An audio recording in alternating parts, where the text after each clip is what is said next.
Hello, traders. It's 8:03 a.m. Chicago time on Wednesday, the 22nd of April, 2020. Thanks for joining me again. Derivatives trading is not suitable for all investors. Past performance is not necessarily indicative of future results. This morning, the market is risk on after a risk off session yesterday. I'll go over yesterday's session separately. This morning, crude is popping higher after a huge down day yesterday, down about 45% at the low. I believe I calculated at $6.50. Crude was off approximately 69% in the June contract. Just a big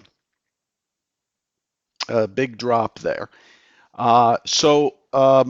This morning it's popping higher, up 17.55%, $2. That just represents $2. Trading at 13.58 on the June contract. Gold is higher by $40, up 2.39%, trading at 1728.1. Then we get the indices. So risk on. Interesting that gold is in here. Um, Risk on with the Russell leading the pack up 21 points or 1.79%. The laggard today is the Bund down 70 ticks, and the bonds are down 24 ticks. So that's the overall stance as we start our day session here in the United States. This morning, the pop higher are mainly carried by upbeat quarterly earnings. Even as companies warned of weakness in the coming months, the market's responding favorably. European equities rose as Italy looked set to relax strict curbs put in place to contain the coronavirus pandemic. Just now, the governor of Texas is set to announce that he'll be reopening the state, I think, in the next week or so. And that's where we stand. It's earnings season. Just keep an eye on earnings there. In terms of the calendar, this morning we got the Great Britain inflation rate year on year came in at 1.5%, higher than the forecast of 1.3%. Inflation rate out of Canada came in at 7:30 Central, 8:30 Eastern, came in weak, 0.9 versus 1.5. And then in the U.S., we do well in the Eurozone, we get consumer confidence at 10 a.m. Eastern, a half hour after the open, and in the U.S. we get crude inventories today at 10:30. Consensus is for an additional surplus of 15.15 million. Last week we had a surplus of 19 million, 19.248 million. Serious surplus there. So it's tough to imagine that June isn't going to go negative as well, because I don't know. I'm not an expert on crude, but it would seem like it would, because where's that inventory going to go? So that's where we stand in terms of that. Looking at yesterday's expectations. Yesterday's primary scenario one, was looking for a push into 27.75, this black line right here. Expected the market to flutter around, roll over, execute an impulse down, and a secondary push. And I was looking for 27.35 as the key target. If you recall, 27.35, it's kind of messy in here. We'll look at it in a second. But I expected the gap to remain open, this size gap, with a lot of resistance here, or potential resistance at 27.75, rotate over, break through, and make it to 27.35. And here's what I said yesterday. I probably should turn on the captions to that video so you can see the text. But what I said yesterday is my job is to see the quality, to monitor for the quality of the rise from the open and to look for resistance on the way up, especially around 27.75. Still, the rotations have collapsed somewhat from where they are when the VIX was 80 plus, but still, 4.5, 5 point stop is required in the ES or MES and under current conditions. So I was looking for 27.75. Look for resistance there, look for absorption in the order flow, and then look to get short. And then the goal is to hang through for it to break through to the other side, drop through the overnight low. That's this little flutter right here. This is the overnight low, this blue line. Drop through the overnight low and make it down into 27.35, and that would be the key trade of the day. Here's what actually happened yesterday. We open up 27.60, 64.50. We have an open auction on the open. You can see that the market was trading both ways. It looks like it's running away, kind of like scenario 2, but then it pushes into the mid. So here's our first impulse down. You can see the impulse down as outlined by the rotations down here. So this is measured by that. So we have a 20-point impulse down. So that sets us up for a mid VWAP lean, looking for a short. The mid VWAP lean only yields about 6.5 points or so, 6.5, 7 points before it puts in a higher low and breaks higher. And then we get the pullback to this particular push, almost exactly 50%, and then we get a continuation into the key area. So the job now is to monitor, as per scenario 1, to monitor for what would happen in the 75 area. And look for failure. And it looked like it was just going to pull back, and then we got this lower high, and then we finally pushed through, giving us our next negative impulse down. And the goal is to hang in there through to 27.35, which is this area right here. So this is our target right here. And that was achieved. It pushed through to the next stock zone. The next stock zone is 27.1850, and it got to 17.25. So pushed by 5 ticks before the bounce to where? Where exactly was the bounce? Remember, this is on a 15-minute. This whole thing is an impulse down. Where does it bounce to? The 50% on the nose, pretty much. 47 drops about 14, 15 points before it flutters around. It looks like it's coming back into the IB, does not succeed to do so, and then we get another impulse down again. So look for the continuation there.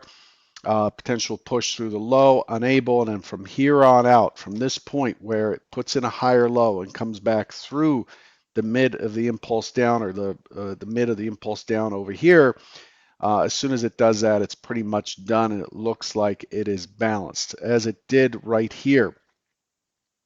It looked like it was balancing and pushing back and forth. You can see that we built this high volume node, so this whole area just looked like it tested up, it tested down, but we saw that the test up failed, and the next area to test would be down. So we test down, find buyers, test up, find sellers. Most likely test down, find buyers again. And we ended up with basically a long liquidation profile, a B-shaped profile with a point of control in the lower quartile of the range. This is not a trending type of thing. The market had plenty of time to balance out. It did not run out of time or close down on a trend, so we don't expect a big push down in the overnight session. 2720 is quite big in terms of an area, and the market held it overnight as well. Okay, so that's the summary of yesterday. Again, scenario 1 as drawn, 75 to 35, 70, and then scenario 1 as traded, 75 to 35, right there, with the next big area, next big stock zone level, right at 20, which held quite well. Here's what happened overnight. We had push down to the low, and then the Asian session basically consolidated for pretty much the entire session, just completely sideways. You can see that the delta was completely flat, and then when Europe opened right in here, they took it higher and pushed to yesterday's high. Basically, yesterday's high is 77.50, and we went to 77 before the pullback. Consolidated here for quite some time in the overnight session in this upper distribution. We have a double distribution profile overnight, and now we're pushing through. I'm suspicious of this move higher. The delta is positive. We are above the close. Inventory is mostly long. Um, the overnight inventory is long, and to me, it just seems like it's a grind on the way up right now. So the market's anticipating good news somehow, somewhere, and that's what it's trading. Okay. On the order flow, before we get to the order flow, though, I wanted to let everybody know that tomorrow afternoon I'll be doing a video webcast live panel discussion on Futures IO. You can find it at ft71.com/ all lowercase, spelled FIO Edge Clear. This is, we're going to get on, my brokerage team and I from Edge Clear are going to get on and answer questions about pretty much anything you need to know about brokerage, what you need to know about your broker, what you should expect. We're just gonna have fun. We're all stuck indoors in this pandemic, so it's great of Futures IO to reach out to set this up. This is happening tomorrow, 4:30 p.m. Eastern. Again, we'll be on webcam as a panel. Please register. A link to this is in the live chat, and it's also in the YouTube description. You can find it in there. Please join us and ask your questions. Be brutal if you need to be. So here's what the order flow overnight looked like. You can see, oh, whoops, this is crude. I was like, wow, that doesn't look right. So here's what it looked like, okay? Pretty much consolidating during the Asian session and then pushing up in the European session. Here's the Asian session again. And liquidity here got taken for a big collision and a pullback, pushed through. This is a classic, especially this is a classic right here. I've talked about this many times on my webinars with Bookmap. I coined this term called the collision. And what we see here is a classic, right? We have a liquidity that's been sitting there.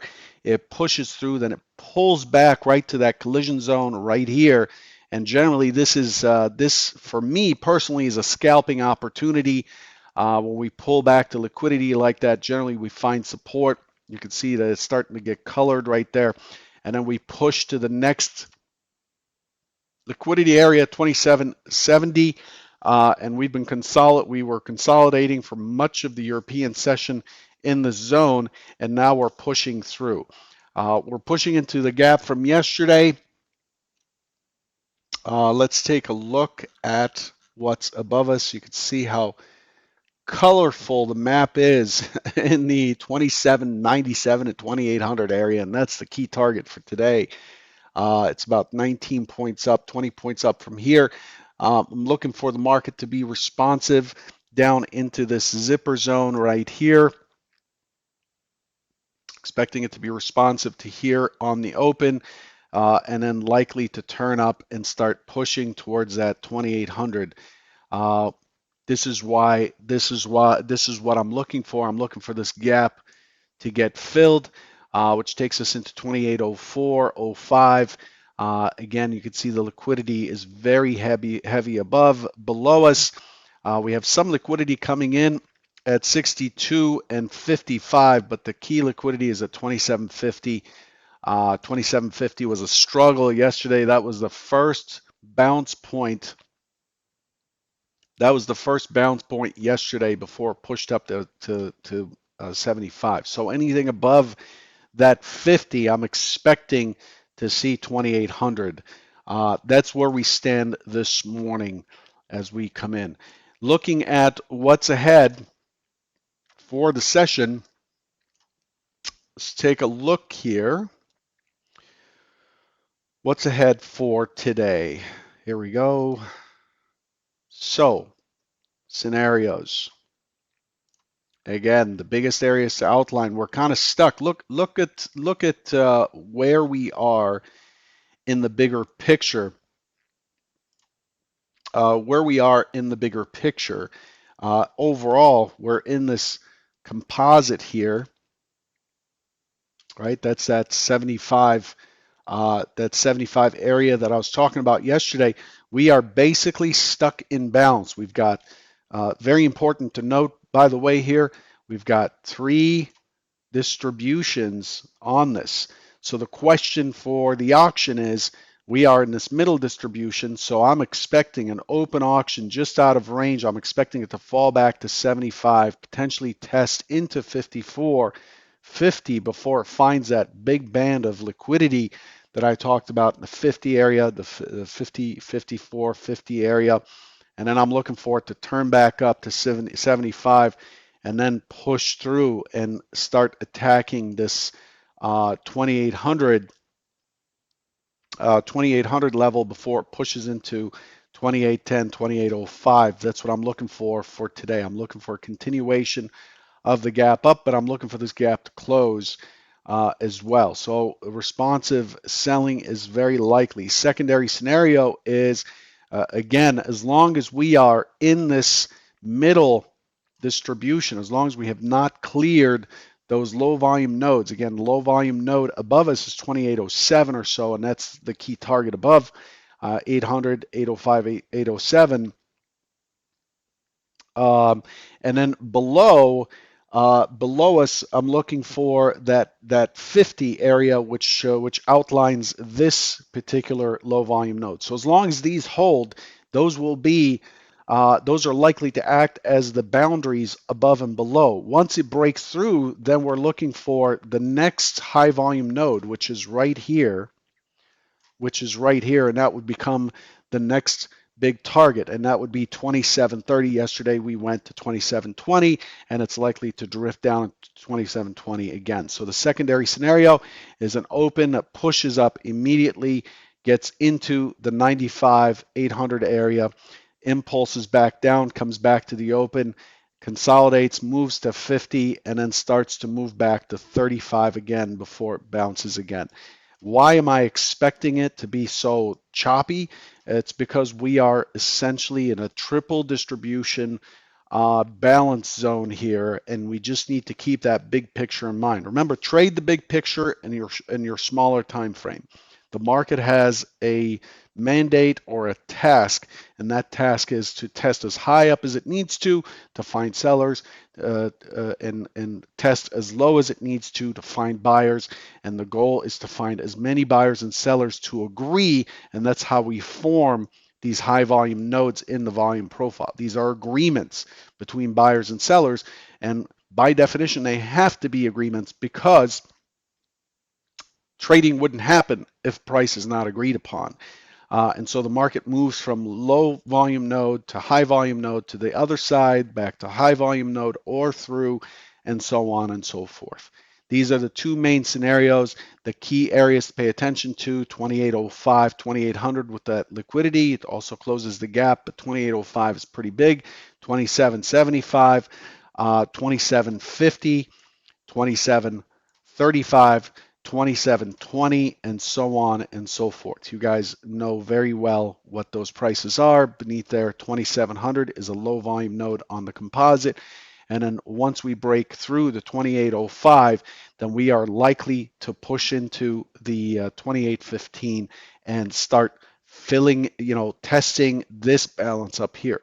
This is the big picture. I'm laying out the big picture for you with the intraday key scenarios that I'm planning for today. You're getting a look over my shoulder at my book. There you have it. Okay, good luck today. Please do sign up for that webinar tomorrow. And I look forward to taking your questions with my team and answering any questions that you have, whether it's about brokerage, what we've learned, what the brokers have learned watching online traders trade, what the pitfalls are, and so forth. Two of our brokers are also traders, so they can totally relate to how losses work. So I suggest you get on and pick their brains. Good luck, and I'll catch you tomorrow morning and hopefully tomorrow afternoon. Take care.